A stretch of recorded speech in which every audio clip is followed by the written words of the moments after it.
ঘুমিয়ে আছি, হঠাৎ করে অনুভব করলাম কে যেন আমার ঠোঁটে চুমু খাচ্ছে আর আমার চুলগুলো আলতো করে বুলিয়ে দিচ্ছে।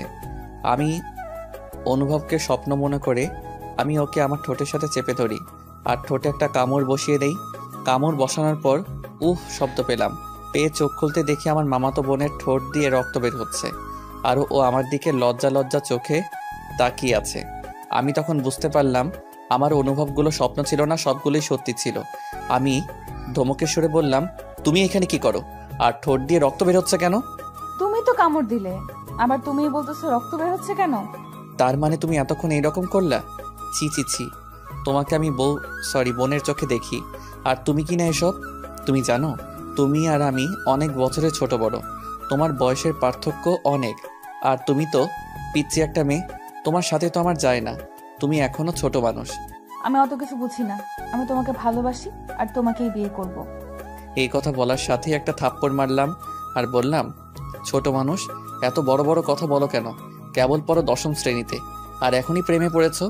এর সেতু রুম থেকে চলে গেল। থাপ্পড়টা জোরেই দিয়েছিলাম, চোখ দিয়ে পানি বের হইতেছে। যদিও মারার পর আফসোস করতেছি, কারণ আমারও কিছুটা ভালো লাগে সেতুকে, কিন্তু ও আমার অনেক ছোট, ওকে তো অনেক কোলেও নিয়ে থাকছি। আসুন এখন পরিচয় দেই, আমার নাম মোহাম্মদ ফররুখ আহমেদ শুভ। আমি অনার্স চতুর্থ বর্ষে পড়ি আর গল্পের নায়িকা হলো আমার মামাতো বোন। আরটুকু উপরে পড়ছেন। সেতু চলে যাওয়ার পর আবার ঘুম, বুঝিনি মামার বাড়ি আসছি। ঘুম থেকে উঠে কি করব? রাতের সময় মামার বাড়ি আসছি, তাই সেতুর সাথে দেখা হয় নাই। আর ওইসব ঘটনা ঘটলো সকালে। আসলে আমার 5টা মামা আর তারা সবাই এক বাড়িতে থাকে, জয়েন্ট ফ্যামিলি। পরে 10টার পর ঘুম থেকে উঠলাম, উঠে ফ্রেশ হয়ে বাইরে আসতেই 5টা মামি ডাকা শুরু করলো, শুভ আসো ভাত খেয়ে যাও। আমি বললাম, মামি আপনারা কি পাগল হলেন নাকি সবাই ডাকতেছেন সব ঘরে খাবো কেন? মামি আপনারা কি পাগল হলেন নাকি সবাই ডাকতেছেন সব ঘরে খাবো কেন? এদের ভিতরে সেতু আম্মু যেটা ওইটা বেশি ডাকতেছে। আমি ওই মামির উদ্দেশ্য করে বললাম, এত নাম ধরে না ডেকে বললেই তো হয়, জামাই আসেন ভাত খায়া যান।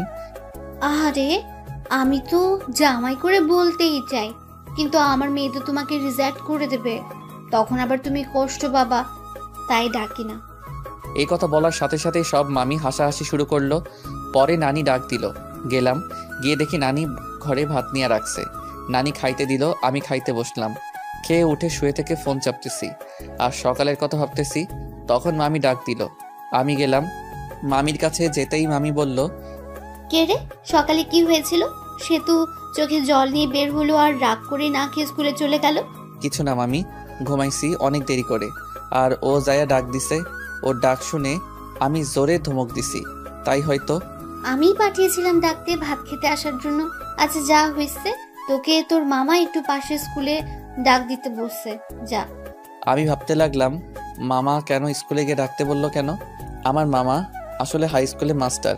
পরে গোসল করে রেডি হয়ে নানির কাছে গেলাম, গিয়ে মিষ্টি সুরে সুরে বললাম, ও নানি দাও, ও নানি দাও। টাকা নাই আমার কাছে, আমি কি কামাই করি? টাকা কই পাবো?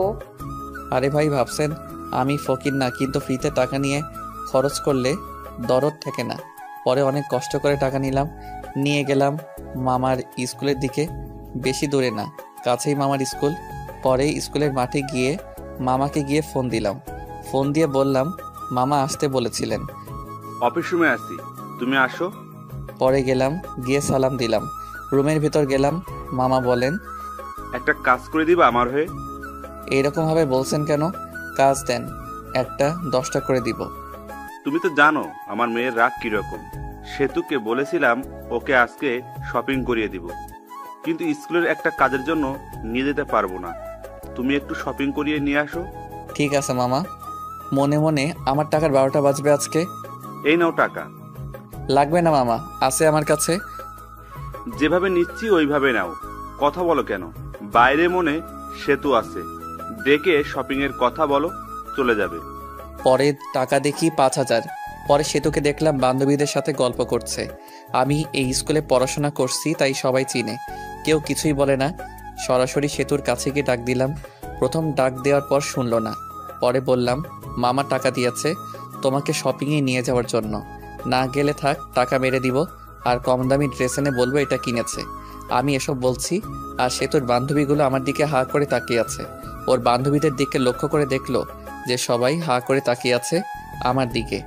এটা দেখে সেতু রেগে ওর বান্ধবীদেরকে বলল, ওভাবে দেখে লাভ নাই, ওই চিকনা শুধু আমার, ওর আমার বিয়ে ঠিক হয়েছে। বিয়ের কথা শুনে সেতুর বান্ধবী বলল, আমি তো ভাইয়ের সাথে কালকেও কথা বলছি, ভাইয়া তো বললো বিয়ের জন্য পাত্রী খোঁজা হচ্ছে। আরে তোমাকে বলছি মানে, আর তোমাকে তো আমি চিনি না। ভাই আমার আইডির নাম হলো মিয়া, আমি মন্দ না। ও তুমি সেই মেয়ে? তোমার সাথে বলার সময় ভেবেছিলাম তুমি হয়তো সুন্দরী না, কিন্তু এখন দেখে মনে হচ্ছে আসমান থেকে পরি নেমে এসেছে। এটা বলে সেতুর দিকে তাকাতে দেখি সেতু আমার উপর রাগে কটমট করছে। মনে হইতেছে আজ তো খেয়ে ফেলবে। ভাইয়া ওইভাবে বলিয়েন না, লজ্জা লাগে।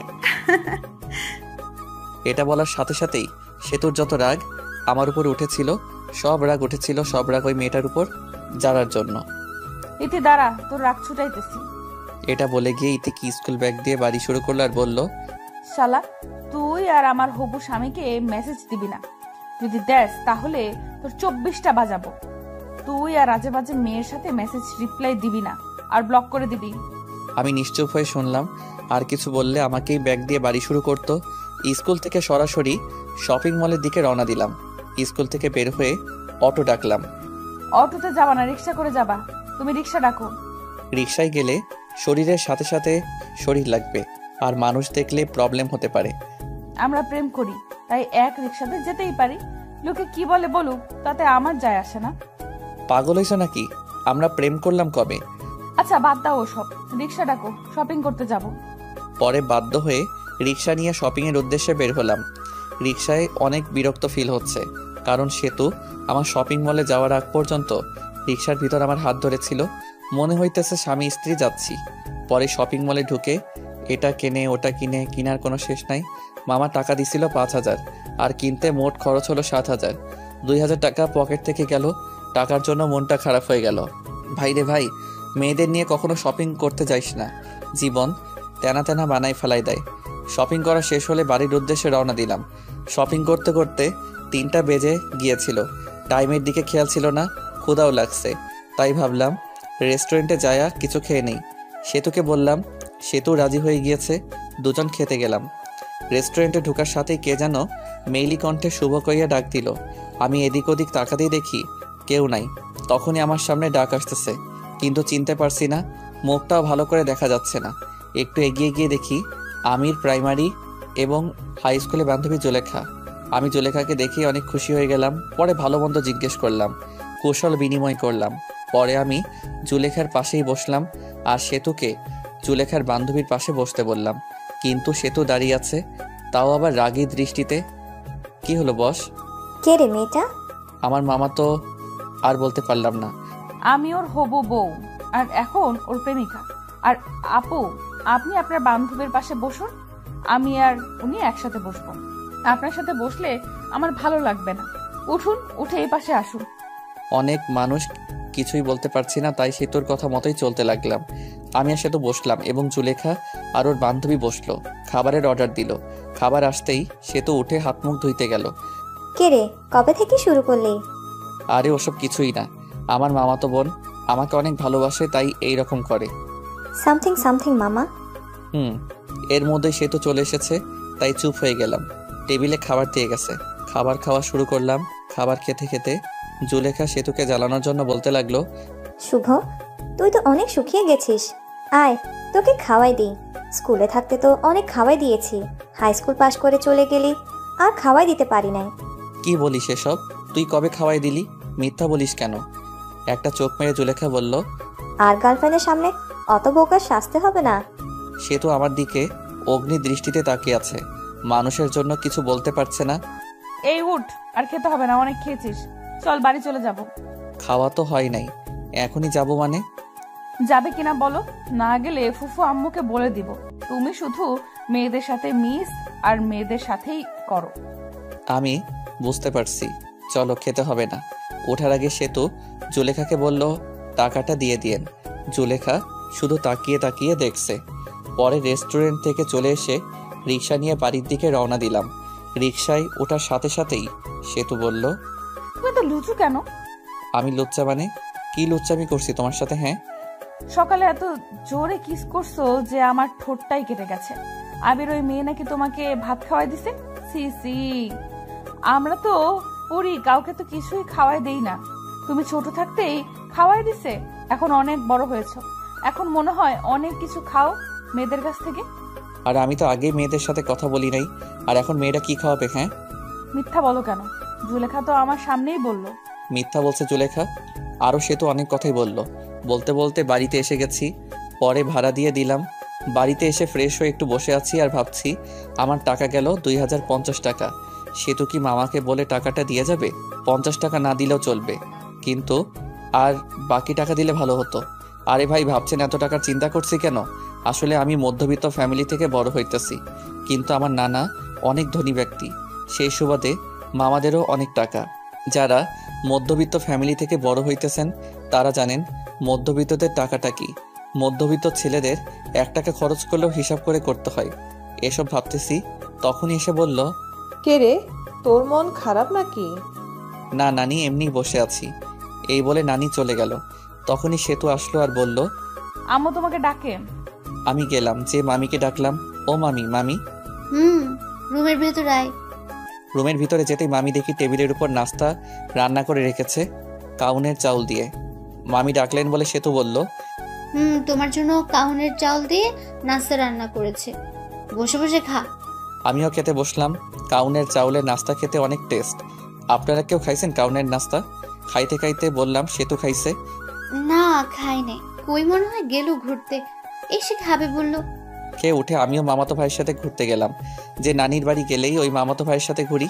ঘোরাঘুরি, বাড়ি ফিরে অন্য মামির ঘরে খাবার খেলাম, খেয়ে নানির ঘরে আসলাম। এসে শুয়ে ফোন চাপতেছি। কিছুক্ষণ সময় যাওয়ার পর মামারা সবাই এসে পড়েছে। মামারা সবাই নানির ঘরে এসে গল্পগুজব করে।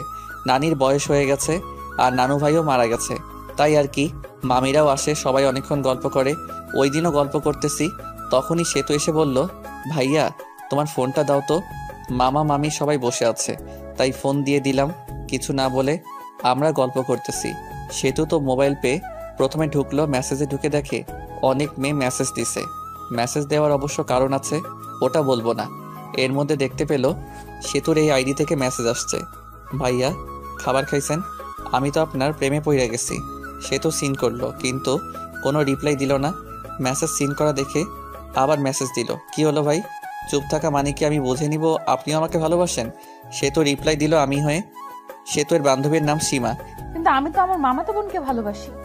ভাইয়া, সেতুর তো বয়ফ্রেন্ড আছে, তাও একটা না, অনেকগুলো, যেগুলো হিসাব করে শেষ করা যাবে না। এই কথা শুনে সেতুর রাগ তো চরম পর্যায়ে চলে গেছে। আচ্ছা, আমি কে তুমি তো জানো না, আমি তোমার ভাবি। মানে? সেতু অমনি ভিডিও কল দেয়, আর ওই দিক থেকে সীমা ধরে। কল ধরার সাথে সাথেই সেতুর মুখ দেখতে পেয়ে অবাক হয়ে যায়। ওই শালা, আমার অনেকগুলো বয়ফ্রেন্ড আমার, তাই না? না মানে এমনি বলছি। এখন থেকে আর মেসেজ দিবি না। এটা বলে কল কেটে দেই, আর আমার মেসেঞ্জারে যত মেয়ে ছিল সবগুলো মেয়েকে ব্লক মেরে দেই। এমনকি যেসব আমার ফ্রেন্ড লিস্টে ছিল সব মেয়েকেই ব্লক করে দেই, আর মেসেঞ্জারে সব চ্যাট মুছে ফেলে, আর রিলেশন স্ট্যাটাস দেই ইন এ রিলেশনশিপ। মা, ফোনটা শুভকে দিয়ে দিও। তুই এত বড় ছেলেকে নাম ধরে বললি কেন? ও তোর ভাই, আর তুই ফোন নিয়েছিস, তুই দিয়ে আয়। পাবো না। মামি আমাকে ফোন দিয়ে গেল। ফোন হাতে নিয়ে দেখি ফোনের সব কিছুই চেঞ্জ। ওয়ালপেপার দিছে সেতুর, আর লেখা ওয়ালপেপার পাল্টালে তুমি শেষ। পরে ডাটা অন করে মেসেঞ্জারে ঢুকলাম। মেসেঞ্জার একেবারে ভীম দিয়ে ঘষে পরিষ্কার করে ফেলেছে। তখনই একটা মেসেজ আসলো অচেনা আইডি থেকে। মেসেজে লেখা ছিল, শুভ সাহেব, এত ভেবে লাভ নাই, সব কিছু আমি ডিলিট করে দিছি। তোমার চ্যাট লিস্টে শুধু আমিই থাকবো। তোমার চ্যাট লিস্টে প্রথম ব্যক্তি আমি, আর শেষ ব্যক্তিও আমি। আর কোনো মেয়েদের সাথে কথা বলবা না, কথা বললে কিন্তু প্রবলেম হয়ে যাবে। তুমি কে, আর তুমি আমাকে চিনো কিভাবে? আমি চিনি তোমাকে, আর তুমিও আমাকে চেনো, তোমার আশেপাশেই আছি। আমি চিনতে পারছি, তুমি আর কেউ না, আমার কিউট বোন সেতু। ওই শালা, বোন বলা বাদ দিয়া বউ বললেই তো পারিস। সবাইকে কি বউ বানানো যায়? সবাইকে বলতে হবে কেন? শুধু আমাকে বলবা। তোমাকে বলবো কিভাবে? তুমি তো আমার আদরের ছোট বোন। তোকে কয়বার বলবো যে আমাকে আর বোন বলবি না? এরপরে বোন বললে তোর 12টা বাজিয়ে দিব। আচ্ছা বাদ দাও, অনেক রাত হয়েছে, ঘুমিয়ে পড়ো। ওকে। আমিও ঘুমালাম। সকালে উঠে বাড়িতে চলে আসব। ঘুম থেকে উঠে দেখি সেতু আমাকে জড়িয়ে ধরে শুয়ে আছে। এই সেতু, এইভাবে ধরে আছো কেন? মামি অথবা অন্য কেউ দেখলে কি ভাববে?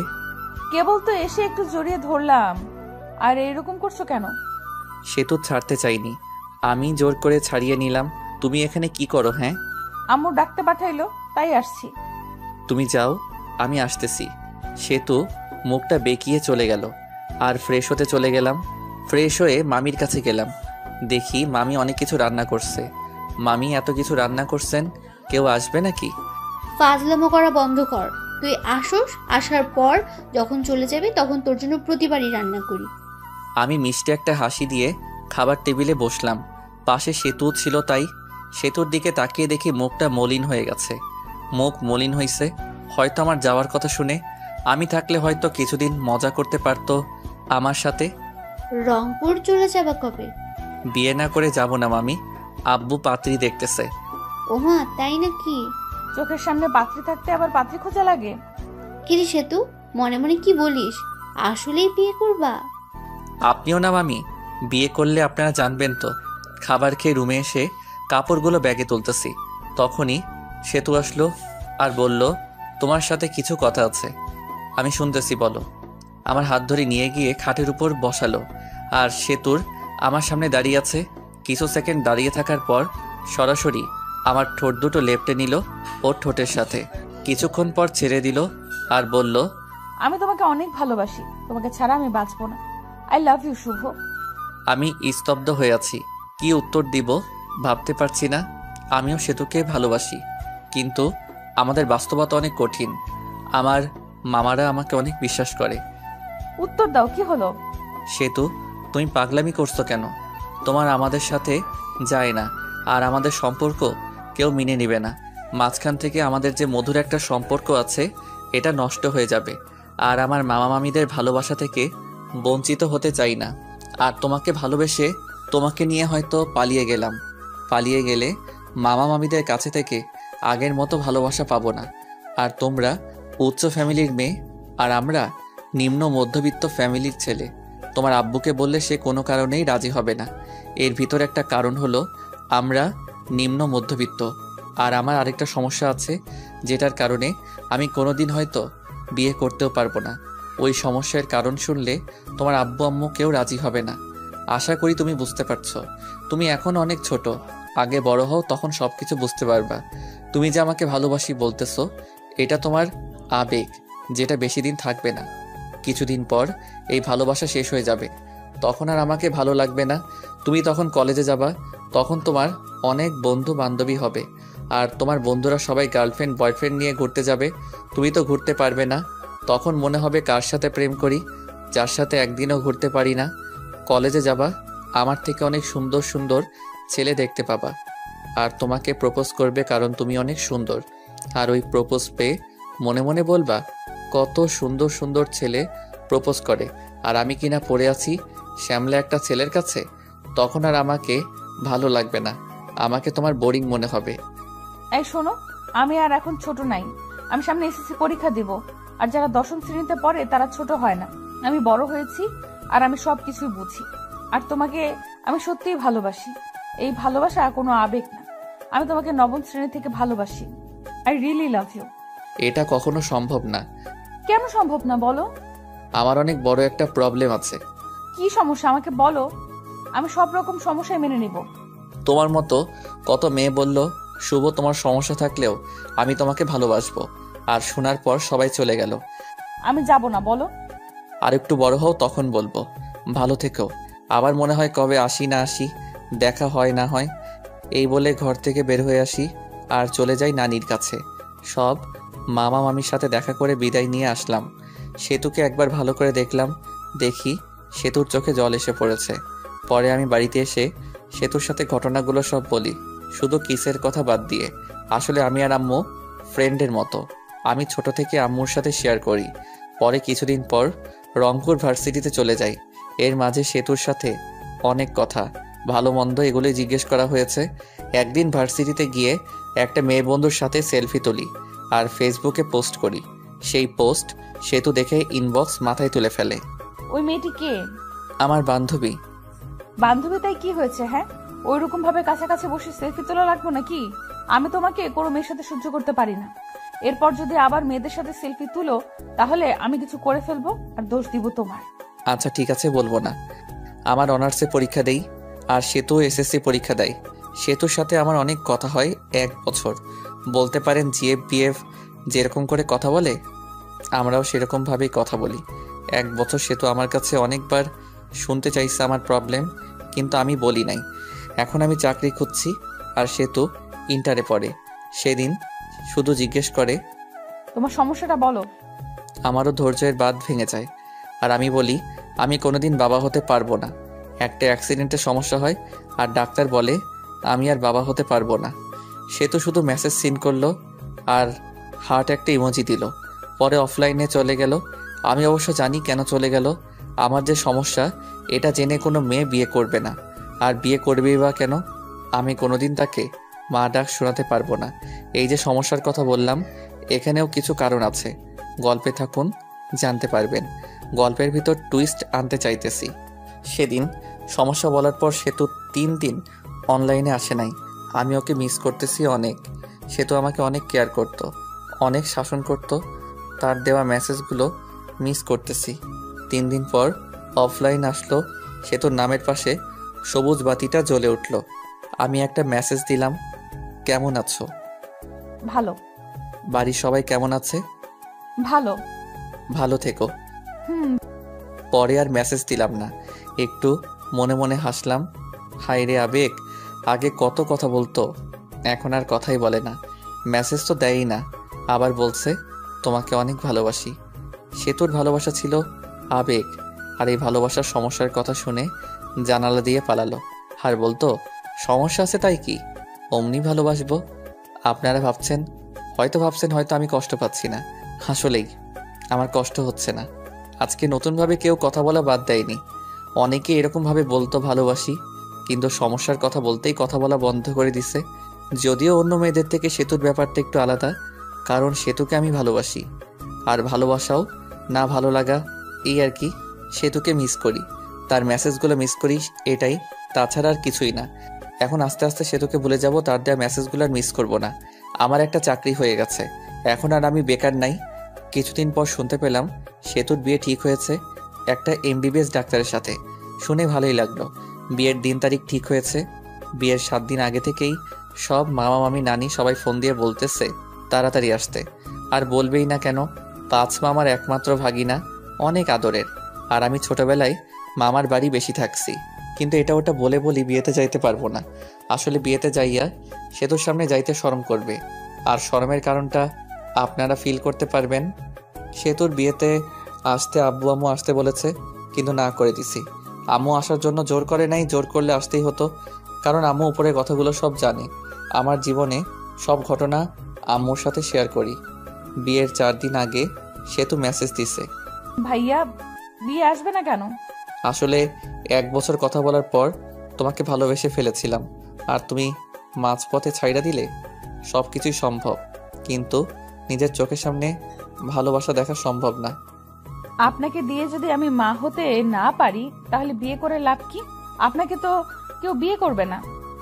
আমি আর কিছু না বলে হাসির একটা ইমোজি দিয়ে অফলাইন চলে গেলাম। বিয়ের 2 দিন আগে রুমে বসে আছি বললে ভুল হবে, অফিসের জন্য রেডি হচ্ছি। তখন দেখি মামা আমার দরজার সামনে দাঁড়িয়ে আছে। আমি সালাম দিয়ে বললাম, আরে মামা, কখন আসলেন?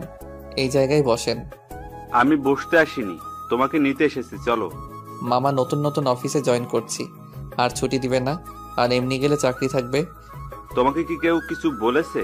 তোমার মামি কি কিছু বলেছে বলো? না মামা, আমি আর কি বলবো। তাহলে চলো, তোমার অফিসে যাব, আমি ছুটি নিয়ে নিব। পরে বাধ্য ছেলের মতো মামাকে নিয়ে গেলাম অফিসের সামনে। গিয়ে মামা কাকে যেন ফোন করলো। পরে অবশ্য বুঝতে বাকি থাকলো না যে তার বন্ধুকে ফোন দিছিল। কিরে, কি অবস্থা? ওই পাশের লোকটির কথা শুনতে পারলাম না। আমি তোর অফিসের সামনে দাঁড়িয়ে আছি। লোকটি কি বলল শুনতে পেলাম না। কিছুক্ষণ পর দেখি আমাদের অফিসের বস বের হয়ে আসলো। আসা দেখে সালাম দিলাম। ওয়ালাইকুম আসসালাম। শুভ আমার ভাগিনা, ওর ছুটি লাগবে। আরে শুভ তোর ভাগিনা হয়? আগে বলবি তো, বললে আগেই ছুটি দিয়ে দিতাম। শুভ ছুটি চাইছিল কিন্তু দেই নাই, আরো বকা দিছি। এখন তো জানলি, ছুটি দিবি নাকি চলে যাব আমি? আরে তুই আইসে ছুটি না দিয়ে পারি বল? চল কিছু খাই। পরে একটা রেস্টুরেন্টে গেলাম, গিয়ে খাইতে বসলাম। তা শুভ কি কাজ কিছু পারে না পারে না? পারে, কিন্তু নতুন তো, তাই মাঝে মাঝে সমস্যা হয়, কিন্তু পারফরমেন্স ভালো, আগাতে পারবে। হঠাৎ করে আসলি, ফোন দিয়ে আসতি, তোর ভাবি শুনলে খুশি হতো। সময় নাই রে, এখানে দুইটা কাজের জন্য এসেছি। এক হলো তোর সাথে দেখা করতে, আর ভাগিনাকে নিতে। মামা একটা কার্ড বের করে দিল আর বলল, বিয়ের দিন চলে যাইস, আমার মেয়ের বিয়ে, আর কোনো কিন্তু চলবে না বলে দিলাম। ঠিক আছে, চলে যাব। তাহলে আজকে উঠি রে, বাড়িতে অনেক কাজ, বুঝতেই তো পারছস। আচ্ছা যা।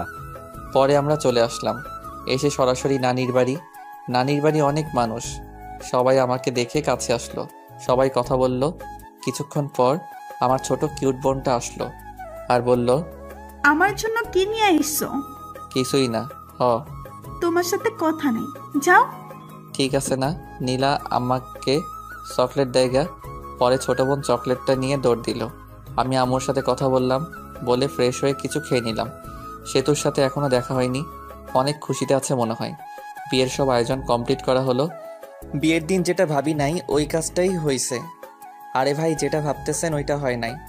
আপনারা ভাবছেন সেতুর সাথে বিয়ে হবে, কিন্তু বিয়ে হবে না। আসলে আমি মেয়েদের উপর কোনোদিন ক্রাশ খাই নাই, বলতে পারেন কাউকে প্রথম দেখাই ভালোবেসে ফেলিনি। কিন্তু সেতুর বিয়েতে একটা মেয়েকে দেখি, যাকে দেখে পুরাই ফিদা হয়ে যায়, ভালোবেসে ফেলেছি। কিন্তু মেয়েটিকে চিনি না।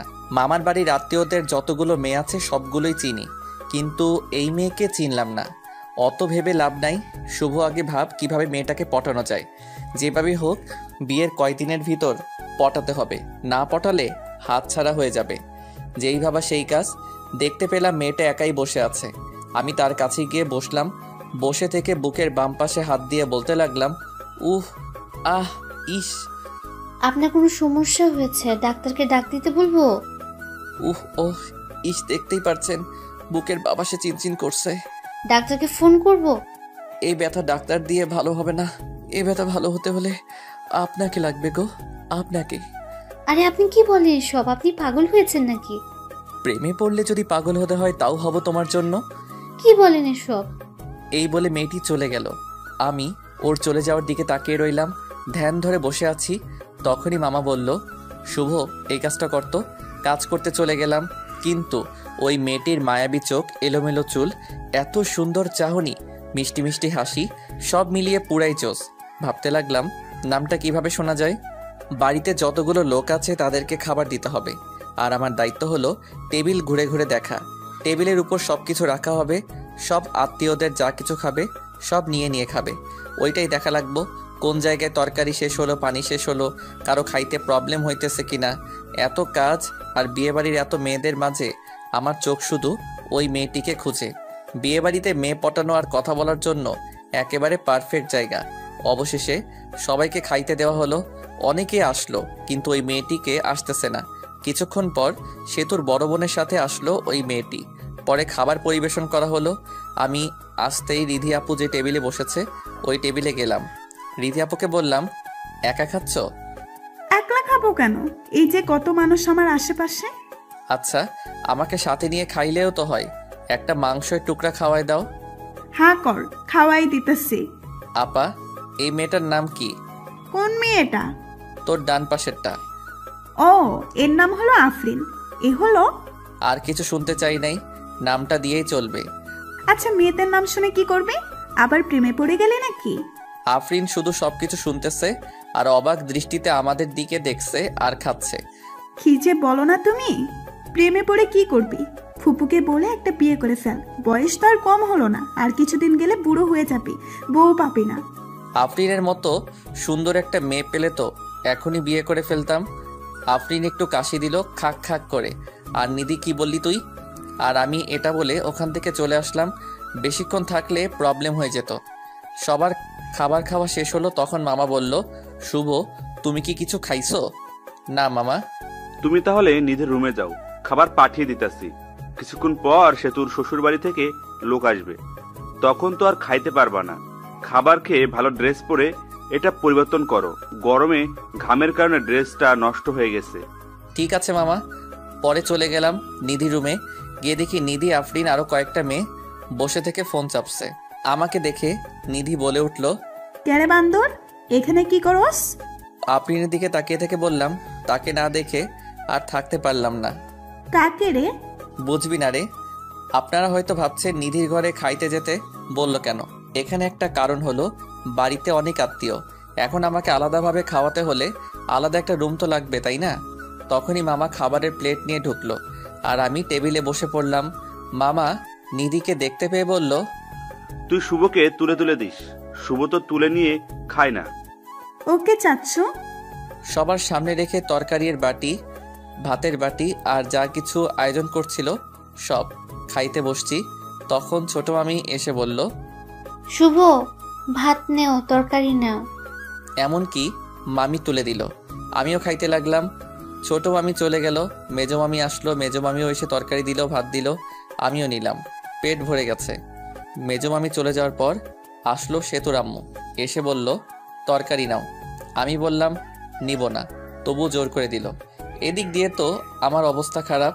পরে সেজো মামি এসে আরও দিয়ে গেল। আমার পেটে তো ঢুকে না। পিছনে তাকিয়ে দেখি নিধি আর ওর সাথে বসে থাকা মেয়েগুলো হাসতেছে। আর কাটা ঘায়ে নুনের ছিটা দেওয়ার জন্য নিধি এসে বলল, চামচ দিয়ে মাংস প্লেটে দিয়ে বলল, এই নিয়ে খা, বেশি করে খাওয়া। আমার অনেক রাগ উঠে গেল, মনটাই চাইতেছে ধরে পিটাই। প্লেটে মাংস দিয়ে নিধি পাশের চেয়ারে বসলো আর ওর সাথে মেয়েগুলোকে ডাক দিল। আই, আমরা সবাই ওর পাশে বসে থাকি, যাতে ও খাওয়া বাদ দিয়ে পালাতে না পারে। ব্যাককেল মেয়েগুলো সবাই পাশে এসে বসলো, সাথে আফরিন সহ। আফরিন মনে মনে বলতেছে, আমাকে অনেক জ্বালাইছোস, এখন একটু প্রতিশোধ নেই। আফরিনও মাংস তুলে দিল আর বলল, খাও, খাইলে শরীর ভালো থাকবে। আফরিন এই কথা বলার সাথে সাথে বললাম, ভাবছিলাম খাবো না, কিন্তু এখন খাবো। হাজার হলেও আমার গার্লফ্রেন্ড এত আদর করে দিল, আমি কি না খেয়ে পারি? আফরিন তো রাগে ফায়ার আর বাকি মেয়েগুলো হাসতেছে। এর মধ্যেই নিধির একটা কল আসে আর একটু দূরে যাই কথা বলার জন্য। তখনই আফরিন আবার মাংস দেয় রাগ করে। আদর করে দিছি, খা, না খেয়ে উঠতে পারবি না। এবার দেওয়া দেখে রাগ উঠে গেল। এত খাবার খাওয়া যায় নাকি? রাগ ওঠার কারণে মাংসের ঝোল ঠোঁট দিয়ে ভরিয়ে নিলাম আর আফরিনের অপ্রস্তুত অবস্থায় সরাসরি লিপ কিস করি। লিপ কিস করেই দৌড়। পরে আর আফরিনের সামনে যাইনি। কিছুক্ষণ পর সেতু শ্বশুরবাড়ির লোক আসবে, সেই জন্য সবকিছু আরো সুন্দর করে সাজানো হলো। কিন্তু যেই সময় এই সেতু শ্বশুরবাড়ির লোকজন আসার কথা ছিল, ওই সময় পার হয়ে যাচ্ছে, কিন্তু কেউ আসছে না। তখন মামা কল করে ঘটকের কাছে। ঘটক মনে হয় কি বলল, তা শুনে মামা চোখে পানি এসে পড়েছে এবং মামা মাথায় হাত দিয়ে বসে পড়ল। পরে আমি আরও মামা এগিয়ে গেলাম, গিয়ে জিজ্ঞেস করলাম কি হয়েছে। মামা যা বলল তাতে তো আমার হুঁশ উড়ে যাওয়ার মতো অবস্থা। কথা হলো, সেতুর যার সাথে বিয়ে হওয়ার কথা ছিল সে নাকি অন্য মেয়েকে নিয়ে পালিয়ে গেছে। বাকি মামারা ওই মামাকে সান্ত্বনা দেওয়ার জন্য বলল, চিন্তা করিস না, আমরা তো আছি। সেতুর আব্বু উঠে আমার দিকে তাকালো আর বাকি মামারাও আমার দিকে তাকালো। তারপর মামারা কি মনে হয় চোকাচুকি করে চলে গেল আমার বাপের কাছে। আব্বুকে কি যেন বলল, আব্বুও হ্যাঁ হু করলো। পরে আম্মুর কাছে গিয়ে ওই কথাগুলোই বলল।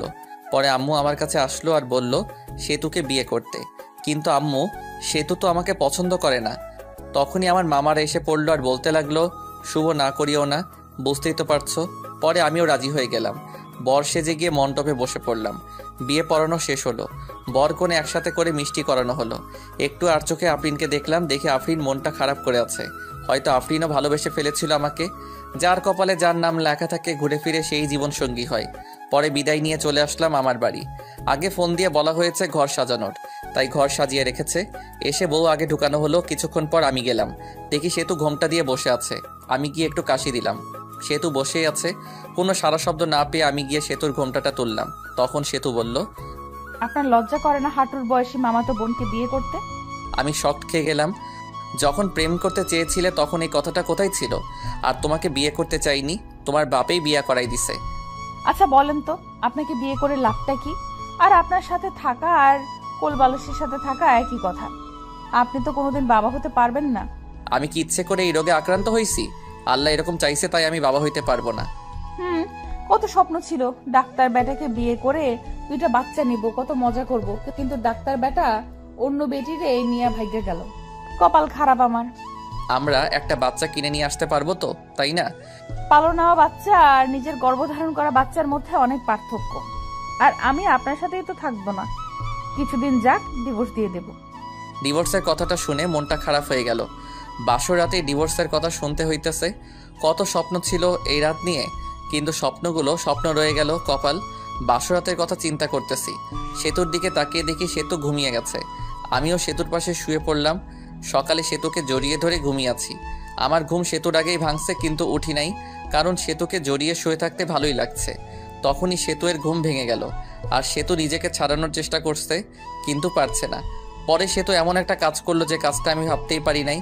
সেতু আমার কাছে থেকে ছাড়াতে না পেরে গালের ভিতর চিমটি মারল। গালে হাত দিয়ে দেখি যেই জায়গায় চিমটি দিছে ওই জায়গা দিয়ে রক্ত বের হচ্ছে। এটা দেখে মেজাজটা খারাপ হয়ে গেল। লজ্জা করে না আপনার আমাকে জড়িয়ে ধরতে? যত সব ফালতু ছেলে। বউকে জড়িয়ে ধরে ঘুমালেই সবকিছু হয় না, সন্তান জন্ম দেওয়ার ক্ষমতা থাকতে হয়। আমি কি বলবো না বলবো খুঁজেই পাচ্ছি না। কথা বলার ভাষা হারিয়ে ফেলেছি। একজনের একটা সমস্যা থাকতেই পারে, তাই বলে কথায় কথায় এইরকম? কিভাবে বলবো? হ্যাঁ, তাড়াতাড়ি আমাকে ডিভোর্স দিবেন। এটা শুনে আরো মেজাজটা খারাপ হয়ে গেল। পরে মারলাম একটা থাপ্পড়। এত ডিভোর্স করস কেন রে? ডিভোর্স কি খুব ভালো জিনিস নাকি? ডিভোর্স দিলে আমার কিছুই হবে না। আর তোর সাথে ছেলেরা কথা বলবে, কিন্তু কেউ বিয়ে করার জন্য না, শুধু তোর দেহ লুটার জন্য। এইগুলো বলে আমি চলে আসলাম বাহিরে। বিয়েটা কীরকম হলো তা আপনারা জানেননি, তাই আমাদের বাড়িতে বেশি আয়োজন নেই। আমার ভালো বন্ধু আছে আমার বাড়ির পাশে, ওর নাম রবি। আমি রবিদের বাড়িতে চলে গেলাম। মনটা ভালো ছিল না, তাই game mode do not disturb চালু করে গেম খেলা শুরু করলাম আমি আর রবি। সেতুকে এসব কথা বলার পরে সেতুর আরও রাগ করেছে। সেতু ফ্রেশ হয়ে বাইরে এসে সবার সাথে কথা বলতেছে। আম্মু আব্বু আমাকে খুঁজতেছে, কারণ সকালে একেবারেই আমাকে দেখে নাই। 12টার সময় গেম থেকে বের হয়ে দেখি 50টার মতো মিসড কল উঠে আছে। দেখি আম্মুয়ের নাম্বার থেকে কল এসেছে, আব্বু কল দিছে, আরেকটা অপরিচিত নাম্বার। আমি রবিদের বাড়ি থেকে বের হয়ে বাড়ির দিকে হাঁটা ধরলাম, আর অপরিচিত নাম্বারটাতে কল ব্যাক করলাম। কল রিসিভ করে কিন্তু কথা বলে না। কে আপনি? হ্যালো হ্যালো, কিন্তু কথা বলে না। কিছুক্ষণ পরে পরে বলল আমি বলার পর চিনতে পারলাম সেতু কল দিছে। পরে কলটা কেটে দিছি। দেখি বাড়ির কাছাকাছি এসে পড়ছি। বাড়িতে ঢোকার পরপরই আব্বু আম্মু জিজ্ঞেস করলো, কই গেছিলা? রবিদের বাড়িতে গেছিলাম। এই কথা বলার সাথে সাথে শুরু হলো বকাবকি। আমি চুপচাপ সবকিছু শুনে ঘরে গেলাম, গিয়ে ফোনটা চার্জ দিলাম। ঘরে সেতু বসে আছে। আমাকে দেখে জিজ্ঞেস করলো, কই গেছিলেন এত সকালবেলা? কই গেছিলাম তুমি শুনে কি করবা? ফোনটা চার্জে দিয়ে বাইরে এসে পড়লাম। আমাদের বাড়িতে হালকা কিছু আয়োজন করা হয়েছে সেতুদের বাড়ি থেকে। 2-3 জন লোক আসবে আমাদের নিতে। আমি ফ্রেশ হয়ে ঘরে গিয়ে শুয়ে আছি, আর সেতু বসে থেকে ফোন চাপতেছে। ফোন চার্জে, তাই টিপতেও পারছি। সেতুর দিকে তাকিয়ে আছি। ওরকম তাকিয়ে থাকেন কেন? তখনই একটা ফোন আসলো। দেখি আমার বন্ধুর গার্লফ্রেন্ড এবং আমার ন্যাংটাকালের বান্ধবী ফোন দিছে। নাম হলো মিথিলা। ফোন চার্জে ছিল, তাই রিসিভ করে স্পিকার বাড়িয়ে দিয়ে বললাম, কি রে শয়তান, বিয়ে করলি আর একটু কইলিও না? তাতেই আবার বলতি বিয়ে করার সময় তোদের ছাড়া বিয়ে করবি না। হঠাৎ করে সবকিছু হয়ে গেছে, রবিকে বলার টাইম পাই নাই। রবি বলল, তোর বউ দেখতে একদম বাজে। আমার দেখে রবির হিংসা হয়েছে, ওটা সুন্দর না তাই। আরো কি শুনলাম? কি শুনলি? শুনলাম রাতে বলে বিলাই মারতে পারোস নাই। ধুর বেটি, এসব কি বলস? এমনি বললাম রে। পরে কথা কইরো, ফোন চার্জে আছে। আগে তো অনেক কথা বলতি, এখন বউ হয়েছে না, কথা বলবি কেন? বাবু রাগ করো না, রবি চিপাই নিয়ে চকলেট দিবনি। বান্দর, চিপাই নিয়ে চকলেট দিবে মানে? রবিকে বললো, রবি বলবনি কিভাবে চিপাই নিয়ে চকলেট দিতে হয়। এই কথা বলে কলটা কেটে দিলাম। আমি কেটে না দিলে কথা বলতেই থাকতো। ফোনটা রেখে সোজা হয়ে পিছনে তাকাতেই পারি নাই, দেখি সেতু দাঁড়িয়ে আছে। মেয়েটা কে ছিল আর আমাকে খারাপ দেখা যায় এটা বললো কেন?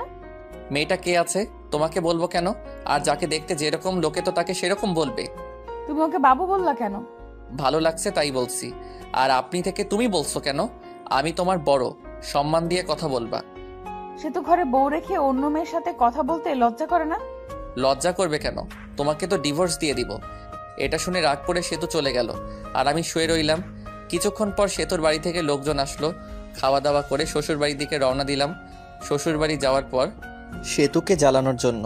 মেয়েদের বলতে কাছের মানুষকে জ্বালানোর সহজ উপায় হলো কাছের মানুষের সামনে অন্য মেয়েদের সাথে কথা বলা। শ্বশুর বাড়িতে যাওয়ার পর সেতুদের সব আত্মীয়রা ছিল। গিয়ে দেখি আফরিনও আছেই। মেয়েটার মনটা অনেক খারাপ, কপালে যা থাকে তাই তো হয়। আমাদের যে থাকার রুম দেওয়া হয়েছে ওই রুমে আগে থেকেই সেতু ছিল। পরে গেলাম, গিয়ে দেখি সেতুর বোনগুলো একসাথে বসে আছে। আমিও তাদের সাথে যোগ দিলাম। ওদের ভিতর থেকে একটা মেয়ে, দুলাভাই কত হ্যান্ডসাম। ও মা তাই নাকি? তুমিও অনেক কিউট। সেতুর সাথে বিয়ে না হলে তোমাকেই বিয়ে করতাম। সবাই হেসে দিল। তখন আরেকটা মেয়ে, দুলাভাই সেতুকে হানিমুনি কই নিয়ে যাবেন? সেতুকে নিয়ে হানিমুনে যায় কি হব? হানিমুন তো শালিদের নিয়ে যাইতে হয়, তাহলে মজা বেশি হয়। আমি তো ভাবছি সেতুকে রেখে তোমাদের সবাইকে নিয়ে হানিমুনে যাব। আহারে, সেতুকে রাইখা গেলে সেতু কষ্ট পাইবো। সে তো আনরোমান্টিক একটা মেয়ে। সেতুকে নিয়ে হানিমুনে গেলে টাকাটাই নষ্ট। তা না, তোমরা অনেক রোমান্টিক মনে হইতেছে। সেতুর দিকে তাকিয়ে দেখি সেতু সাপের মতো ফসফস করতেছে। যা, তোরা সবাই যা, ঘর থেকে বের হ, আমি ঘুমাবো, অনেক ঘুম ধরেছে। চলে যাচ্ছি, তোর স্বামীর ভাগ আমি নিব না। এই বলে সবাই চলে গেল। সেতু দরজা আটকিয়ে দিল আর আমার কাছে এসে বলতে লাগলো, ছি ছি, অন্য মেয়েকে হানিমুনে যেতে চাও, শরম করে না? বুঝলাম না, আমি তো ওদের সাথে মজা করে বলছি। পরে সেতু শুয়ে পড়ল, আমিও শুয়ে থেকে গেম খেলতেছি ফুল সাউন্ড দিয়ে, যেন সেতু ঘুমাতে না পারে। বাইরে গিয়ে গেম খেলুন, আমার ঘুমের সমস্যা হচ্ছে। সমস্যা হলে অন্য ঘরে গিয়ে ঘুমাও। সেতু পরে ফোনটা নিয়ে রেখে দিল। আমিও বাচ্চাদের মতো শুয়ে রইলাম। এভাবে ঝগড়া, সেতুর অপমান। আমি কোনোদিন বাবা হতে পারবো না। সে ডিভোর্সও চাই প্রতিদিন। আমিও কিছুই বলি না। 7 দিন শুনলাম এসব। এখন রংপুর চলে যাচ্ছি, অফিসে সেতুকে রেখে যাচ্ছি। পরে সবকিছু ঠিক করে সেতুকেও নিয়ে যাব। সবার কাছ থেকে বিদায় নিয়ে নিলাম। এখন সেতুর কাছে গেলাম, ভালোভাবে থেকো আর দোয়া করিও আমার জন্য। দোয়া করে কি হবে? তুমি মরলেই তো আমি খুশি হব। তুমি এটা বলতে পারলে? যেটা সত্যি ওটাই বললাম। আমি আর কিছু না বলে চলে আসলাম। বের হয়ে হাসি মুখে আব্বু আম্মুর কাছ থেকে বিদায় নিলাম। কিন্তু ওই সময় আমার খুব কষ্ট হচ্ছিল। মনে হইতেছিল যে আমি কান্না করি। আমি এত বিরক্তকর হয়ে গেছি যে কেউ একজন আমাকে মারার কথা বলছে। ভিতরে কষ্ট আর বাইরে হাসি নিয়ে চলে গেলাম চাকরি করতে। সকালের গাড়িতে গেছি, তাড়াতাড়ি পৌঁছাইছি। রাতে আম্মুর ওই জায়গায় কল দিছিলাম। আম্মুকে জিজ্ঞেস করছি সেতুর কথা। সেতুকেও ফোন দিছিলাম, কিন্তু রিসিভ করেনি, কেটে দিছে। পরের দিন সকালে উঠে অফিসের জন্য রেডি হয়ে অফিসে গেলাম। যাওয়ার পরেই পিয়ন এসে বলল, ম্যাডাম আপনাকে ডাকলো। আমি ভাবতে লাগলাম আগে তো স্যার ছিল, এখন ম্যাডাম কই থেকে আসলো। ভাবাভাবি বাদ দিয়ে গেলাম ম্যাডামের রুমের সামনে গিয়ে। ম্যাডাম আসতে পারি? আসেন। আমি ভিতরে গিয়ে ম্যাডামকে দেখে তো অবাক, কারণ ম্যাডাম আর কেউ নয়, বিয়েবাড়ি সেই আফরিন। আফরিন দেখে ভয় পেয়ে গেলাম। বিয়েবাড়িতে যা কিছু করছি চাকরি থেকে বের করে দেয় নাকি আবার। ভয়ে ভয়ে কাছে গিয়ে, আপনি আমাকে ডেকেছেন ম্যাডাম? তা কেমন আছেন? আর আপনার বউ কেমন আছে? আমি ভালো আছি, আর আমার বউও ভালো আছে। ভালো থাকলেই ভালো। ম্যাডাম, সেদিনের ভুলগুলোর জন্য দুঃখিত, মাফ করে দিবেন। ওইসব আমি ভুলে গেছি। আপনার বউকে সাথে নিয়ে এসেছেন? না, কিছুদিন পরে নিয়ে আসবো। নিয়ে আসলে আমাদের বাড়িতে নিয়ে যান সময় করে। আপনি বসের কি হন? আপনার বস আমার বাবা হয়। এমনি আপনার সাথে দেখা এবং অফিসটা ঘুরে দেখতে এসেছি। ম্যাডাম তাহলে আসি, অনেক কাজ করতে হবে, অনেক দিন পর আসলাম, দেখতেই তো পারছেন। এরপর কোনোদিন দেখা হলে ম্যাডাম বলবা না, নাম ধরে বলবা এবং তুমি করে বলবা। জি। পরে আসলাম কেবিনে বসে কাজ করা শুরু করলাম। কাজ শেষ করে ম্যাচের দিকে রওনা দিলাম। আজকে অফিস ছুটির আগে বের হয়েছি, কারণ হলো একটা বাসা খুঁজে বের করতে হবে। ম্যাচে তো আর বউ নিয়ে থাকা যাবে না। বাসা খুঁজেও পেলাম, বাসা ঠিক করে ম্যাচে ফিরলাম। পরের দিন বাসায় শিফট হব। পরে বাসায় শিফট হলাম। এখন বাসায় থেকে অফিস যাওয়া আসা করি। আমি রংপুর এসেছি 7 দিন হয়ে গেছে। এই 7 দিনে সেতুকে কল মেসেজ দিছি, কিন্তু কোনো রিপ্লাই পাইনি। একদিন সেতু আব্বু আম্মু এবং সেতুর আব্বু আম্মু সবাই একখানে বসে থেকে গল্প করছিল। তখন সেতু সবাইকে একটা প্রশ্ন করে, আম্মু, ওর কি কোনোদিনও বড়সড় অ্যাক্সিডেন্ট হয়েছিল? না, শুভ খুব সাবধানে চলাচল করে। সবাই নাই করলো, কারণ আমার তো অ্যাক্সিডেন্ট হয়নি। কিন্তু ও তো বললো ওর একটা বড় অ্যাক্সিডেন্ট হয়েছিল, তারপর থেকে ওর বাবা হওয়ার ক্ষমতা হারিয়ে ফেলেছে। তোমার সাথে মজা করার জন্য বলেছি এসব। ও তো কোনো ডাক্তার দেখানোর জন্য হাসপাতালেও যায়নি। আমি তো অনেক বড় ভুল করে ফেলেছি। কি ভুল? আমি তো শুভর কথা বিশ্বাস করে শুভর সাথে অনেক খারাপ ব্যবহার করছি। শুভর কাছে ক্ষমা চেয়ে নিও, তাই হবে। পরে সেতু ওইখান থেকে চলে আসে আর ঘরে এসে ভাবতে লাগে পুরোনো কথাগুলো। এখন শুভকে কিভাবে পটানো যায় সেটাই ভাবতে হবে।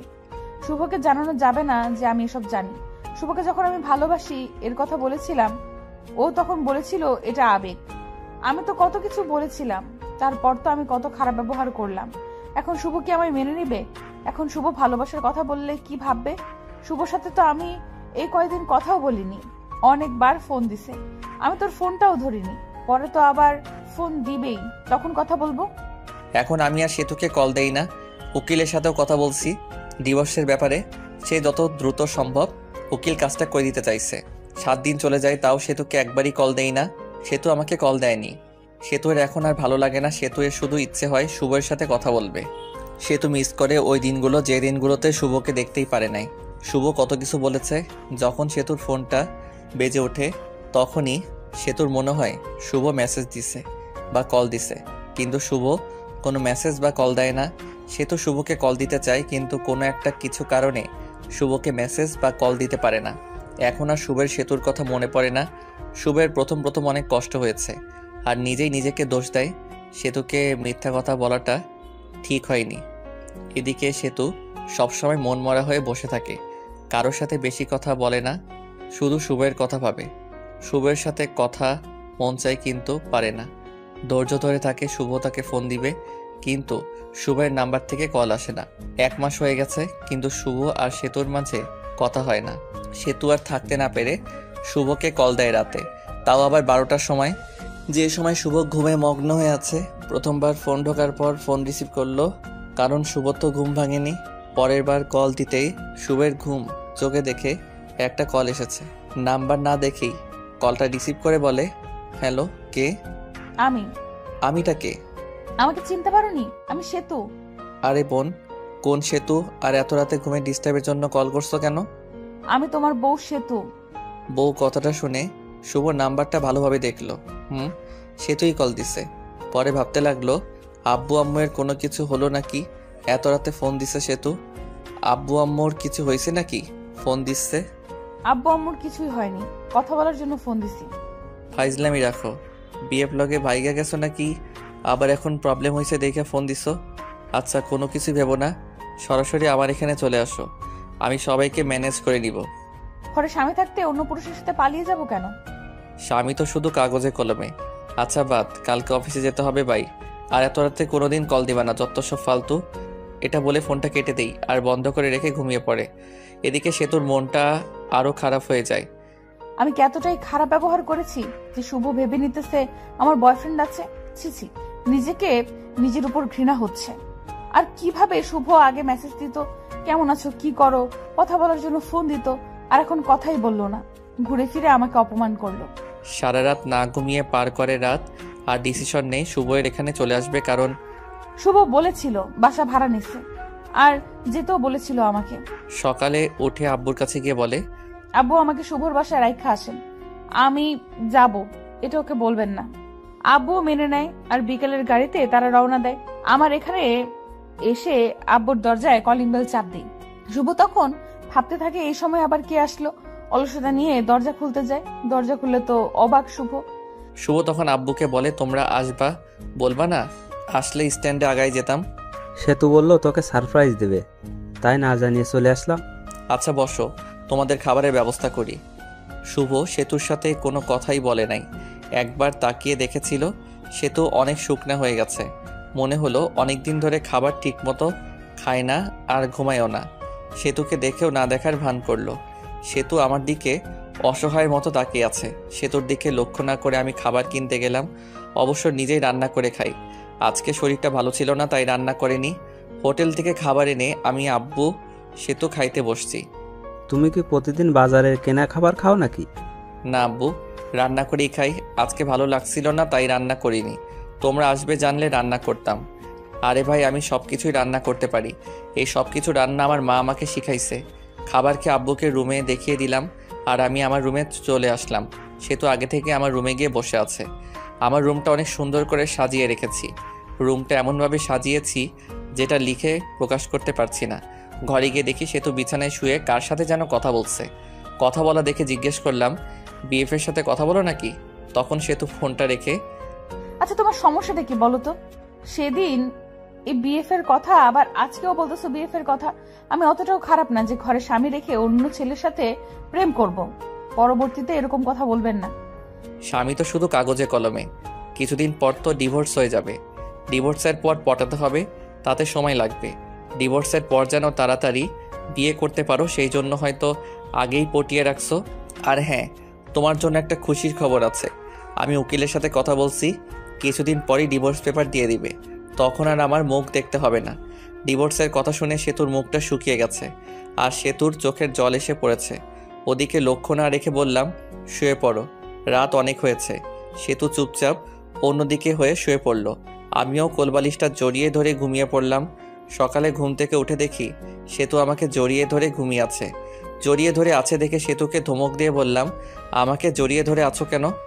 আমাকে জড়িয়ে ধরে থাকতে পারো না, কারণ আমার সন্তান জন্ম দেওয়ার ক্ষমতা। এটা বলে ওয়াশরুমে চলে গেলাম। পরে সেতু রান্না করলো, আমি বসে থেকে ফোন চাপলাম। খাবার খেয়ে আমি অফিসের জন্য বের হলাম, আর আব্বু বলল চলে যাবে, তাই তাকে গাড়িতে উঠাই দিতে বাস স্ট্যান্ডে গেলাম। আব্বুকে গাড়িতে তুলে দিয়ে আমি অফিসে চলে গেলাম।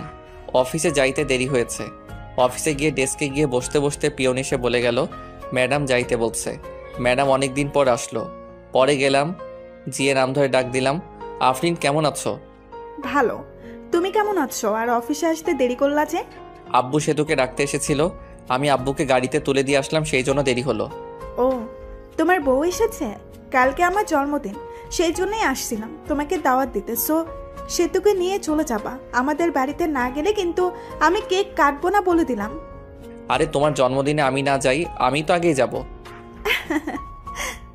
হাসিটা অনেক সুন্দর। ঘরে বউ রেখে আরেকজনকে ইমপ্রেস করার চেষ্টা নাকি শুভ সাহেব? না, যেটা সত্যি ওটাই বললাম। আমি তাহলে কাজ আছে। ঠিক আছে, যাও। পরে এসে কাজ করতে লাগলাম। কাজ করা শেষ করে দুপুর টাইম হয়েছে, তখন ফোনটা বেজে উঠল। ফোনটা হাতে নিয়ে দেখি সেতু কল দিছে।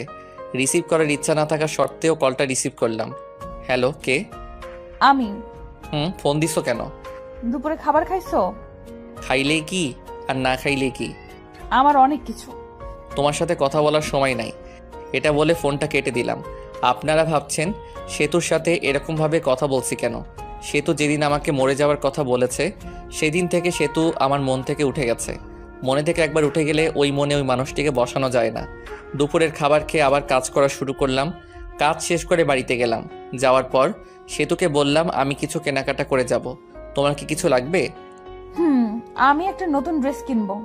আমি ফ্রেশ হয়ে আসতে আসতে তুমি রেডি হও। আমি ফ্রেশ হয়ে এসে দেখি সেতু সুন্দর করে সেজে বসে আছে। সেতুকে ঠিক হলুদ পরীর মতো লাগছে। সেতুর দিকে হা করে তাকিয়ে আছি। সেতু বলল, ওইরকম করে তাকিয়ে থাকলে আমি ক্ষয়ে যাব। পরে আমার হুঁশ ফিরল। আমিও রেডি হয়ে বাইরে এসে রিক্সার জন্য দাঁড়িয়ে আছি। তখনই একটা রিক্সা থেকে ভার্সিটির ভালো একটা বান্ধবী নেমে এসে জড়িয়ে ধরে বলল, দোস্ত, কি খবর? কেমন আছিস? তোর তো খোঁজ খবর পাওয়াই যায় না। এরকমভাবে কেউ জড়িয়ে ধরে নাকি? মানুষ দেখলে কি ভাববে? সেতুর দিকে তাকিয়ে সেতু তো পুরাই আগুনের মতো গরম হয়ে আছে। এর মধ্যেই সেতু বলে উঠল, এই ফালতু মেয়ে, এভাবে জড়িয়ে ধরে আছেন কেন? শুভ, কে রে এই মেয়ে? এই হলো। আমি হলাম ওর বিয়ে করা বউ। তুই বিয়ে করলি কবে? আমাকে একটু জানালিও না। আপনারা জানায় কি হবে? ওর থেকে 2 ফিট দূরে গিয়ে দাঁড়ান। শুভ ভাবি এরকম করে কথা বলছে কেন? ওর একটু রাগ বেশি তো, পরে তোর সাথে কথা বলিও। পরে বান্ধবী চলে গেল। ওই মেয়েটা আপনাকে জড়িয়ে ধরলো কেন? ছি ছি, আপনার লজ্জা করে না ঘরে বউ রেখে অন্য একটা মেয়ের সাথে এসব করতে? না জানি কত মেয়ের সাথে এরকম করেন। আমাকে দেখি কি লুচ্চা মনে হয়?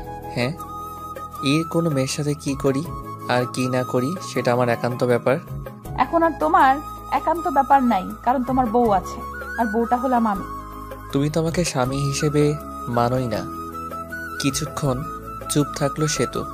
আচ্ছা, আমাকে মাফ করে দাও, আগের ব্যবহারের জন্য দুঃখিত। আমাদের বাচ্চা না হলেও আমরা একটা বাচ্চা কিনে নিয়ে আসবো। আমি ভাবতে লাগলাম, সেতু এসব বলতেছো কেন? আগে তো খারাপ ব্যবহার করতো না। ও জেনে ফেলছে আমি ওর কাছে মিথ্যা বলছি। কিভাবে? মার্কেটে চলে আসছি, চলো শপিং করি। পরে কিছু কেনাকাটা করলাম, আর আফরিনের জন্য একটা গিফট কিনলাম। সেতু জামা কাপড় কিনলো।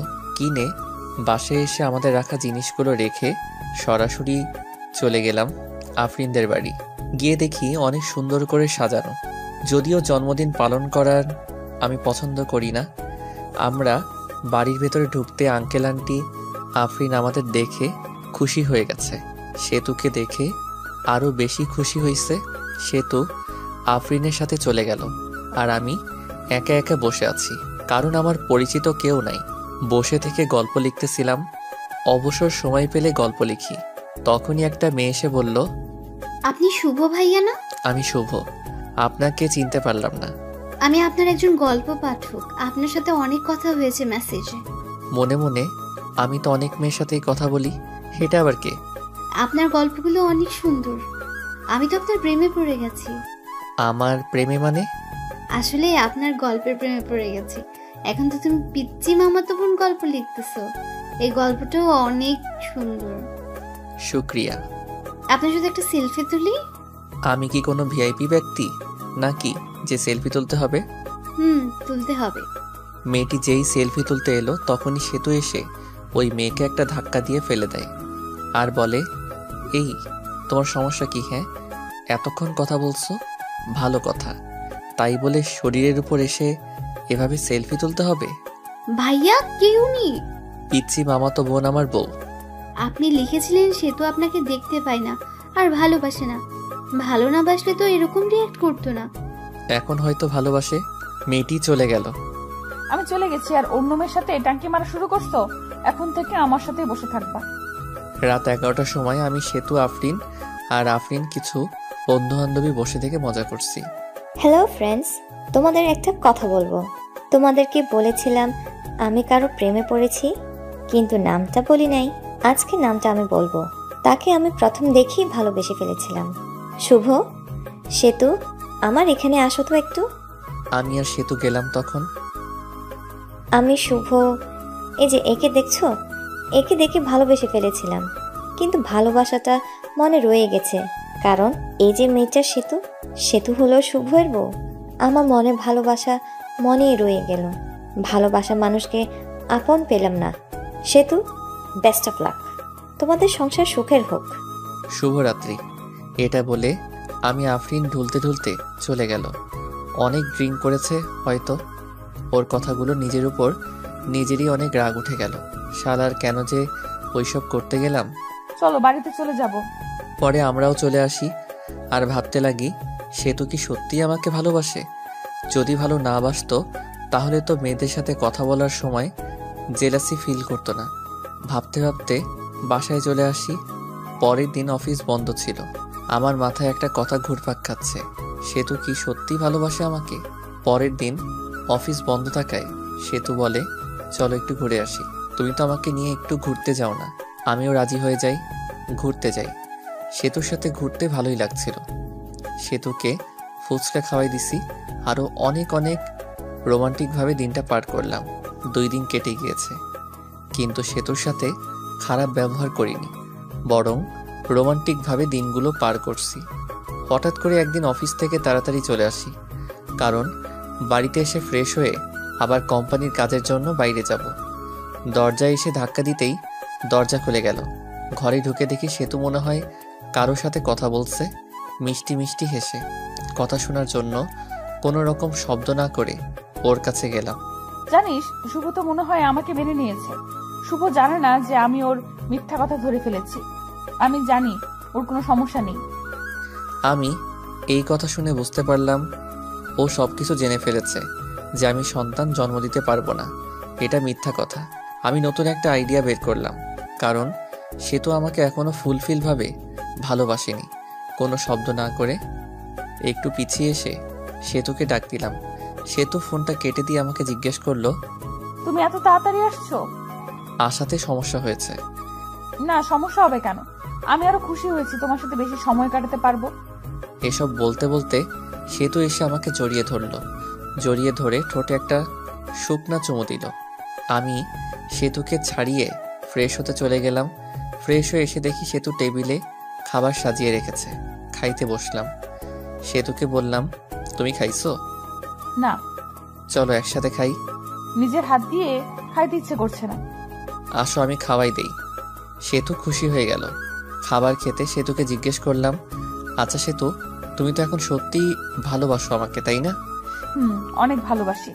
এই যে আমি বাবা হতে পারবো না, এটা যখন তোমার রিলেটিভরা জানবে তখন তোমাকে অনেক কিছু বলতে পারে। তখন কি তুমি আমাকে ছেড়ে দিয়ে চলে যাবে? লোকে কি বলুক তাতে আমার কিছুই যায় আসে না। আমি তোমাকে কখনোই ছেড়ে যাব না। আমি দীর্ঘ একটা নিঃশ্বাস নিলাম। কথা বলার মাঝেই খাবার খাওয়া শেষ। খাবার খাওয়া শেষ হওয়ার পর রেডি হয়ে সেতুকে একটা চুমু দিয়ে কাজের জন্য বের হলাম। বাড়ি থেকে বের হয়ে একটা বন্ধুর সাথে দেখা করলাম। ওই বন্ধুর বড় ভাই ডাক্তার, আর তাকে দিয়ে একটা মিথ্যা রিপোর্ট বানাবো।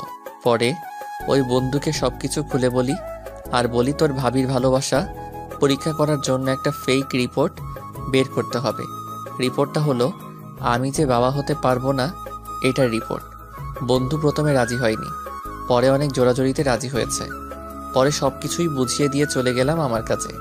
কাজ থেকে আসলাম, আর আসার সময় সেতুর জন্য আইসক্রিম আর ফুচকা নিয়ে আসলাম। যা দেখে সেতু অনেক খুশি হয়ে গেল। প্রতিদিনই অফিস থেকে আসার সময় সেতুর জন্য কিছু না কিছু নিয়েই আসি। এটা দেখে সেতু দেখে অনেক খুশি হতো, আর আমাকে একটা কিস করতো। 7 দিন যাওয়ার পর রিপোর্ট বের করে। পরে আমি আমার বন্ধুকে বলি এটা বাড়িতে গিয়ে দিয়ে আসবি যখন আমি অফিসে থাকবো। বন্ধু তাই করে।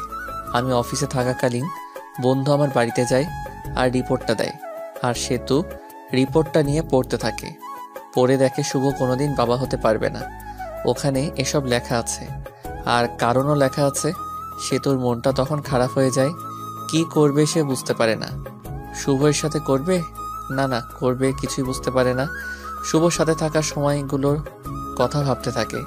এসব ভাবতে ভাবতে কোন দিক দিয়ে সময় পার হয়ে যায় সেতু জানেই না। আর আমি অফিস থেকে চলে আসি, আর সেতুর জন্য ফুচকা নিয়ে আসি। বাড়িতে এসে দেখি সেতু মনটা খারাপ করে বসে আছে। আমি সেতুকে ডাক দেই আর বলি, সেতু কি মন খারাপ? তোমার কি তোমার আব্বু আম্মুর কথা মনে পড়ছে? সেতু কোনো কথা না বলে রিপোর্টের কাগজটা আমার হাতে নিল। আমি কাগজটা হাতে নিয়ে বললাম, এসব তো তুমি জানো। তাহলে তোমার বাবা মাকে জিজ্ঞেস করার পর তোমার বাবা মা তাহলে বললো কেন যে তুমি মিথ্যা বলছো, যে তুমি বাবা হতে পারবে না? কারণ আম্মু জানে না। সেতু এই কথা শুনে মুখটা থেকে রাগি বানিয়ে চলে গেল। আমি ফ্রেশ হতে চলে গেলাম। ফ্রেশ হয়ে এসে কিছু খেয়ে নিলাম। সেতুর সাথে কথা বলার চেষ্টা করতেছি, কিন্তু সেতু দরজা খুলছে না। পরে আমি বাইরে বসে থেকে ভিডিও দেখছি। ভিডিও দেখতে দেখতে সন্ধ্যা হয়ে গেল। তখনও সেতু ঘর থেকে বের হলো না। এখন বুঝতে পারলাম সেতু কেন মন খারাপ করে বসে আছে। আমিও ভাবতে থাকলাম, সেতু কি তাহলে আসলেই আমাকে ভালোবাসেনি? সেতু এতদিন কি তাহলে মিথ্যা ভালোবাসতো আমাকে? সেতু তো ঘর থেকে বের হচ্ছে না। সন্ধ্যার রান্নাটা মনে হয় আমারই করতে হবে, তাই রান্না করতে গেলাম। রান্না করার প্রায় শেষ, তখন ঠান্ডা পানি মনে গরম পানিতে হাত দিছি, আর হাতটা গেল পুড়ে। পরে ওমাগো বলে চিৎকার দিয়ে উঠি, কিন্তু আফসোস ধরার মতো কেউ নাই। পরে নিজেই হাত ধরে ঠান্ডা পানিতে কিছুক্ষণ ডুবিয়ে রাখলাম। এরপর ডাক্তারের কাছে গিয়ে হাতটা মেডিসিন লাগিয়ে নিয়ে আসলাম। হাত একেবারে ছুলে গেছে, দেখতে অনেক বৃষ্টি হয়ে গেছে। রান্নার কাজ শেষ করে সেতুকে ডাক দিলাম। বললাম, সেতু, দুপুরের খাবার খাওনি, এখন রাতের খাবারটা খেয়ে নাও, তা না হলে শরীর খারাপ করবে। তুমি হয়তো আমাকে মেনে নিতে পারছো না। ঠিক আছে, আমার ডিভোর্স পেপার রেডি আছে, তোমাকে দিয়ে দেব, তোমাকে মুক্তি দিয়ে দেব। আসো, তাও খেয়ে নাও। পরে সেতু বের হলো। আমার হাতটা সেতুকে দেখাইনি। পরে সেতু চুপচাপ খেয়ে নিল। আমি আর খেতে পারলাম না, কারণ গুনে গুনে আমার ডান হাতটাই পুড়েছে। হাতের কষ্টের থেকে মনের কষ্ট অনেক বড়। সেতুকে অনেকটা ভালোবেসে ফেলেছিলাম। হাত পোড়ার কারণে হাতে জ্বালা পোড়া করছে, আবার মনটাও ভালো নাই। সেতুর সাথে কাটানোর সময়ের কথাগুলো ভাবছি। কত সুন্দর ছিল দিনগুলো। এসব ভাবতে ভাবতে চোখে জল এসে গেছে। মনে হচ্ছে চিৎকার করে কাঁদি। ঘুম ধরছেই না। এমনিতেই হাতে জ্বালাতন করতেছে, আবার ক্ষুধা লাগছে। রাত 12টা বেজে গেছে। বসে থেকে কান্না করতেছি। কষ্ট আর সহ্য হচ্ছে না। অনেক কষ্ট হইতেছে, যেটা হয়তো লিখে প্রকাশ করতে পারবো না। চোখ দিয়ে জল থামছেই না। তখনই কাঁধে কারো হাতের ছোঁয়া পেলাম। পিছনে তাকিয়ে দেখি সেতু দাঁড়িয়ে আছে, চোখের জলটা মুছে। তুমি এখানে কি করো এত রাতে? আপনি কি করেন? আমার ভালো লাগছে না, তাই আমি বসে আছি। আমারও ভালো লাগছে না, তাই আমিও বসে থাকতে এলাম। তোমার আবার ভালো লাগবে না কেন? তোমার ভালো লাগার কারণে তোমাকে ছেড়ে দিতেছি। ডিভোর্স পেপার তো রেডি আছে, কালকে সকালে নিয়ে আসবো। মন খারাপ করো না তাও। মেয়েদের সাথে ফষ্টি নষ্টি করতে পারো না বলে ডিভোর্স আমাকে দিয়ে দিবে, তাই না? এসব কি বলো? তুমিও বললা ডিভোর্স দিতে। সে তো আমার কলার ধরে বলল, ওই আমি কখন ডিভোর্স চাইলাম বল? আমি তো চুপচাপ ছিলাম। আমি বাবা হতে পারবো না শুনে তুমি মন খারাপ করে ঘরের দরজা দিয়ে বসেছিলে, তো এটা বোঝাই যায় তুমি আমার সাথে থাকতে চাও না, ডিভোর্স চাও। আর একবার ডিভোর্সের কথা বললে ঘাড়টা মোটকে দিব বলে দিলাম। আসলে আমি সরি, আমার ভুল হয়েছে। আমিও তোমাকে ছাড়া থাকতে পারবো না। আমি তোমার সাথে কাটানো সময়গুলোর কথা ভাবলাম, তুমি আমাকে কতটা কেয়ার করো ওইটা ভাবলাম। বাচ্চা হবে না তো কি হয়েছে, আমরা একটা বাচ্চা কিনে নিয়ে আসবো। তুই আমাকে ছেড়ে যাবে না? মরার আগ পর্যন্ত যাব না। আজকে ব্যবহারের জন্য ক্ষমা প্রার্থী। আমরাই তো। সেতুকে আমাকে জড়িয়ে ধরে আছে, আমিও ধরছি। রোমান্টিক ওয়েদার আমাদের মাঝে। সেতু শরীরের সাথে একটু ডান হাতটা লাগলেই উফ বলে উঠলাম। কি হয়েছে তোমার? আমি তখন সেতুকে হাতটা দেখালাম। সেতু তো চমকে উঠল। এরকম হলো কেমনে? আজকে রান্না করার সময় এরকম হয়েছে। সেতু এর চোখে জল এসে গেছে। আমি আসলে সরি, আমার সন্ধ্যার সময় এরকম ভাবে থাকা উচিত হয় নাই। তোমার অনেক কষ্ট হচ্ছে তাই না? তাহলে তুমি তো ভাতও খাও নাই তাই না? পরে সেতু প্লেটে ভাত নিয়ে এসে আমাকে খাওয়াই দিল। আমি খাইতেছি আর মাঝে মাঝে হাতে কামড় দেই। খাবার খাওয়া শেষ করে আমার বুকের উপর সেতু শুয়ে আছে। আমি সেতুর মাথায় হাত বুলিয়ে দিচ্ছি। পরে দুজনেই ঘুমিয়ে পড়ি। এখন থেকে শুরু হলো রোমান্টিক সংসার। হঠাৎ করে একদিন সেতু মাথা ঘুরে পড়ে যায় আর আমি ডাক্তারখানায় নিয়ে যাই। ডাক্তার বলে, খুশির খবর, আপনি বাবা হতে চলেছেন। এটা শুনে আমি অনেক খুশি হই। সেতুকে বলতেই সেতু মুখটা গোমড়া বানিয়ে বলে, আমার পেটে বাচ্চা আসলো কিভাবে? তুমি তো বলেছিলে বাবা হতে পারবে না, আর রিপোর্টেও লেখা ছিল। ও, ওইসব ছিল সাজানো নাটক। ওই রিপোর্ট ছিল সাজানো। তুমি আম্মুর কাছে থেকে জানছিলা। আমার কোনো সমস্যা নাই, এটা আমি জানতে পারি। আর আমি তোমার ভালোবাসা কতটুকু সত্যি এটা জানার জন্য এসব করছি। তুমি ভালো না, তুমি অনেক পচা। রাগ করো না লক্ষ্মী সোনা, একটু হাসো প্লিজ। সেতু একটা মিষ্টি হাসি দেয়। এই খবর বাড়িতে পৌঁছালে সেতুকে সবাই বাড়িতে আনতে চায়, কিন্তু সে তো বাড়িতে আসবে বলে দেয়। আমাকে ছাড়া বলে সেতু এর ভালো লাগে না আমার একটা ছেলে সন্তান হয়, আর দেখতে একেবারেই ওর মায়ের থেকেও সুন্দর। আমি ছেলেকে দেখে ভাবতে লাগলাম আমার চেহারা ততটা ভালো না, তাই যত মেয়ে পিছে ঘুরছে। আর ছেলের চেহারা তো মাশাআল্লাহ অনেক সুন্দর। না, মেয়েরা আমার ছেলের জন্য কি না করে বসে।